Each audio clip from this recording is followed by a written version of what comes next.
The next thing I'm going to show you, I got a lot of good things.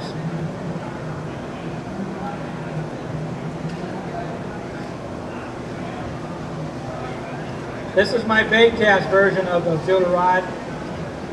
This probably, I'm so excited about my rods because I was able to put a rod on the market for $100. A quality rod. See that tip? This is the B.A.S.S version. And what I did with the B.A.S.S version, I put a little clip here. So when you want to, instead of having it down here where it's always getting in the way, I put it up here so you can put it up in there like so. Again, I'm using 6-pound test, high water. And what I have here, this is my new Reaper. I'm very excited about this color. It's going to be called Phantom Purple. Probably one of the best colors I've come up with in a long time. You got to see this in the water, the way it shines in the water, in clear water especially. What I have here is a 1/4 ounce jig with a jig trailer. I use that as my sinker and an extra bait, especially in the springtime. A lot of times you'll catch a fish and there'll always be a follower. This is my 3-inch Reaper on a drop shot. I want to show you what this Reaper can do. There's a lot of ways to fish it. What I try to do when I have the jig on there, I'm just going to move the jig. If you watch with the jig, that tail's going to come straight up, and then I'll just kind of shake that Reaper like I'm doing now. And I'll move it, and I'll just shake the Reaper like this. I'll move that jig like I'm doing, and I'll let the jig sit, and I'll shake that Reaper. But you don't want to shake the jig. You want to shake the Reaper. Let the jig sit there, and I move it real slow. Watch my hand the way I fish this, because I want that tail to show up. And I move it real slow. Move it slow. Let it hit the bottom, and just shake it.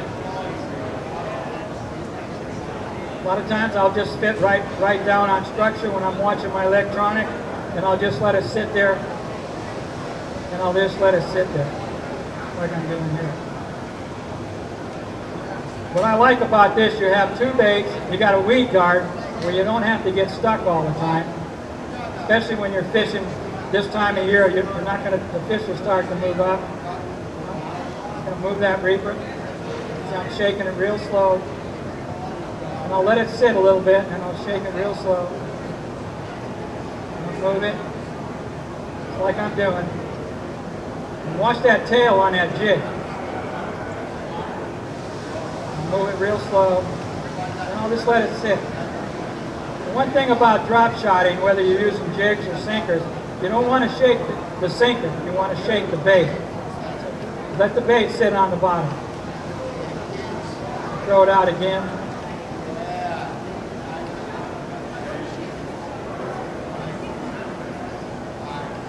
Let it go to the bottom.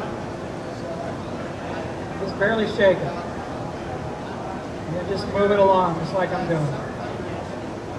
Let it sit. Just move it. Let it sit.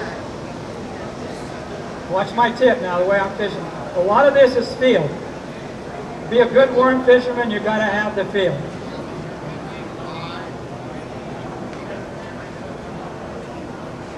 Move it again. Just let it sit.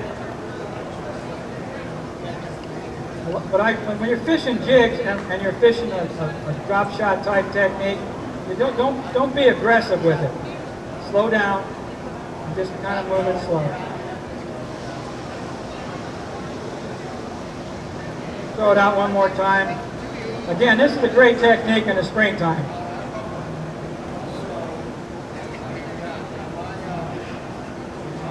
Let go of the bottom. Just kind of move it along. Watch my hand. You notice when that jig's sitting down there, that tail's going to come straight up.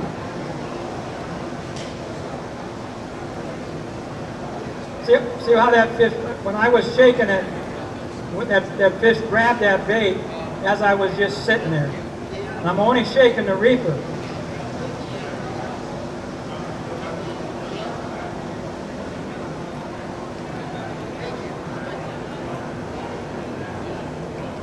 You watch that tip, when that fish head, you see the tip on my rod?